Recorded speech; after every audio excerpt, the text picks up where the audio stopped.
Alors, l'usinage, c'est un art, mais c'est aussi une science. Et au cœur de cette science, il y a ce qu'on appelle les conditions de coupe. Ce sont juste quelques réglages, mais ce sont eux qui décident si on obtient une pièce magnifique ou si on finit avec un outil cassé. Aujourd'hui, on va décoder tout ça ensemble. On va voir comment, concrètement, on transforme un simple bloc de métal en une pièce de haute précision. Voilà, c'est la question. On a la matière, on a la machine, mais après, quels sont les chiffres magiques qu'il faut rentrer pour que la coupe soit parfaite? Parce que, soyons clairs, on peut avoir la machine la plus chère du monde, si les paramètres de vitesse et d'avance sont à côté de la plaque, eh bien le résultat sera juste décevant.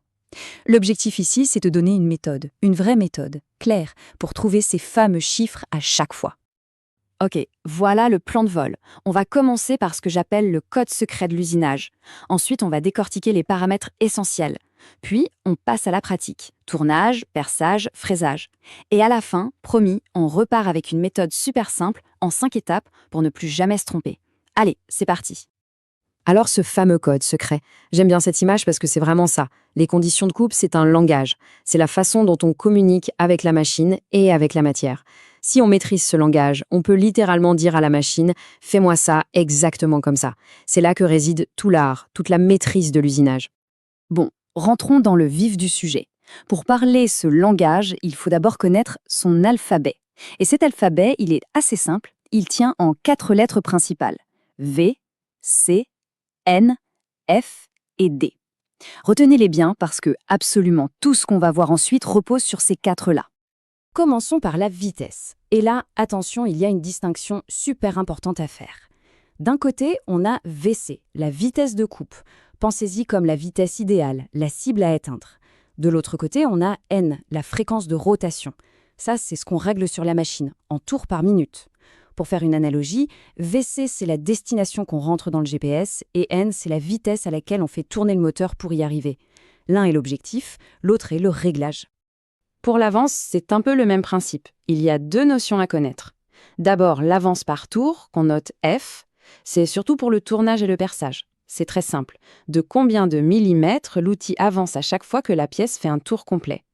Et puis, il y a l'avance par dent, FZ. Ça, c'est pour le fraisage. Ça représente l'épaisseur de matière que chaque dent de la fraise va, disons, mordre à chaque rotation. Et là, voilà les fameuses formules. Ça peut faire un peu peur, mais pas de panique, c'est super simple. Voyez-les comme des traducteurs. La première, elle prend notre VC théorique et le traduit en N, un réglage concret en tours par minute pour la machine. Les 2 autres, elles calculent la vitesse d'avance réelle de l'outil. C'est juste des outils pour passer des données des catalogues aux boutons de la machine. C'est tout. Bon, à ces théories, on passe à l'atelier. Et on commence par un grand classique, le tour. La base de la base. Le principe est simple, la pièce tourne sur elle-même et l'outil vient enlever de la matière. Voyons comment nos fameux paramètres s'appliquent dans ce cas précis. En tournage, il y a toujours 2 grandes étapes, l'ébauche et la finition. Pour que ce soit plus clair, imaginez un sculpteur sur bois. Pour l'ébauche, il va prendre un gros ciseau, un maillet, et il va dégrossir la forme, enlever de gros morceaux. Le but, c'est d'aller vite. Pour la finition, il va prendre un petit outil bien affûté et y aller tout doucement pour lisser, faire les détails. En usinage, c'est pareil. Ébauche, grosse profondeur de passe, avance rapide. Finition, petite passe, avance plus lente pour avoir un bel état de surface. Et là, regardez bien ces chiffres, c'est la meilleure preuve que la matière est reine en usinage. Pour de l'acier, on est à 200 mètres par minute. Ok. Pour de la fonte, on tombe à 60. Et pour de l'alu, on explose à 400. C'est juste énorme la différence. C'est presque 7 fois plus rapide que la fonte. Ça montre bien une chose, le premier réflexe, c'est de toujours s'adapter aux matériaux qu'on travaille. Et maintenant, la magie opère. On prend nos valeurs, VC de 200 pour l'acier, le diamètre de notre barre qui est de 50 mm, on met tout ça dans notre formule de tout à l'heure, et paf, ça nous sort 1273. Voilà, c'est le nombre de tours par minute qu'on doit régler sur la machine. On vient de passer d'un tableau théorique à un chiffre concret, un vrai réglage. C'est aussi simple que ça. Ok, on a vu le tournage. Passons à l'autre grande star de l'atelier, le perçage. Le principe général reste le même. Les calculs sont similaires, mais il y a une nouvelle variable qui entre en jeu et qui change absolument tout, le matériau du forêt lui-même. Et là encore, les chiffres parlent d'eux-mêmes. On veut percer le même acier. Si on prend un forêt HSS classique en acier rapide, on est limité à 30 mètres par minute. Si on prend un forêt moderne en carbure, on peut monter à 70. On va plus de 2 fois plus vite juste en changeant l'outil. C'est ça l'impact de la technologie. Le bon outil, c'est un gain de temps énorme et à la fin, c'est un gain d'argent. Allez, un petit cas particulier mais super utile. Le taraudage, l'opération qui permet de créer un filetage. Et là, bonne nouvelle, pour l'avance, il n'y a quasi pas de calcul à faire. C'est d'une simplicité enfantine. L'avance par tour, c'est tout simplement le pas du filetage. C'est logique en fait. Pour que le filet se forme correctement, l'outil doit avancer de la distance exacte d'un pas à chaque tour. Facile, non? Bon, on termine notre tour d'atelier avec la troisième grande machine, la fraiseuse. Et là, attention, on change un peu les règles du jeu. En tournage, la pièce tournait. Ici, c'est l'outil qui tourne, la fraise. Et surtout, cette fraise, elle n'a pas une seule arête de coupe. Elle en a plusieurs, ce qu'on appelle des dents.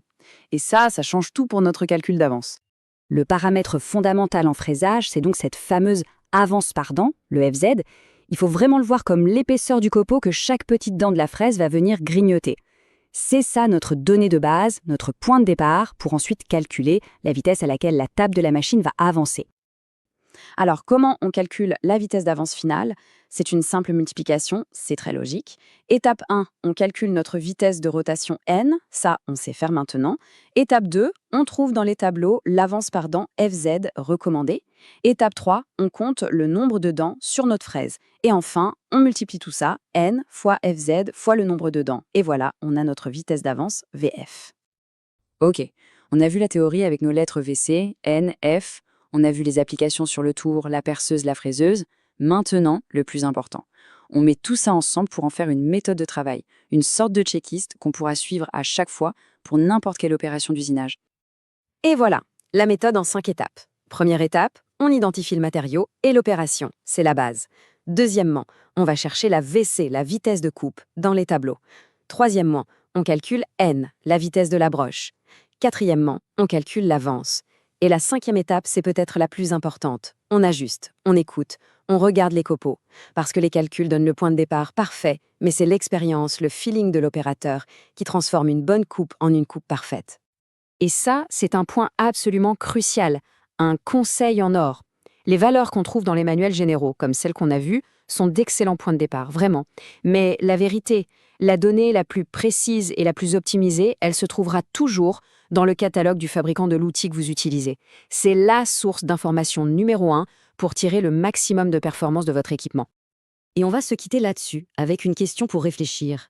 À l'heure où les machines sont de plus en plus intelligentes, connectées, bardées de capteurs, est-ce que ce fameux feeling de l'opérateur, cette capacité à juger une coupe à l'oreille ou à la vue du copeau, devient plus ou moins importante?